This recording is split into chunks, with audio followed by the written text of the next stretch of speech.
இந்த பூ உலகை விட்டுவிட்டு ஆன்மா அல்லது கான்ஷியஸ்னஸ் வெளியேறிய பின் ஜட்ஜ்மெண்ட் அல்லது தீர்ப்பிடுதல் நடக்கிறது. இதை என்டிஇயர்ஸ் லைஃப் ரிவ்யூ என்று கூறுகிறார்கள்.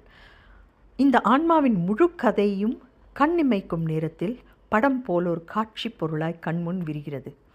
அங்குதான் டைம் என்கிற விஷயமே இல்லையே. எவ்வாறு இந்த வாழ்க்கையை நல்லபடியாக வாழலாம் என்று அந்த கான்ஷியஸ்னஸ் அல்லது ஆன்மாவுக்கு காட்டப்படுகிறது. தன்னை சேர்ந்தவர்களுக்கும் மற்றவர்களிடமும் எவ்வாறு அன்பை பகிரலாம் என்று உணர்த்தப்படுகிறது. அவர்களுடைய லைஃப் பர்பஸ் என்ன என்பதும் அவர்களுக்கு புரிய வைக்கப்படுகிறது. பின்னர் இவர்கள் இதே வாழ்க்கைக்கு திருப்பி அனுப்பப்படுகிறார்கள். எந்த ஆன்மாவுக்கும் கடவுளின் திருக்கதவு மூடப்படுவதில்லை. ஏனென்றால் தொலைந்து போன ஆட்டை தானே கடவுள் மிகவும் நேசிக்கிறார். ஊதாரி மகன் அல்லது மகள் கடவுளிடம் திரும்பும் பொழுது ஒரு பெரிய சந்தோஷம் ஏற்படுகிறது இல்லையா?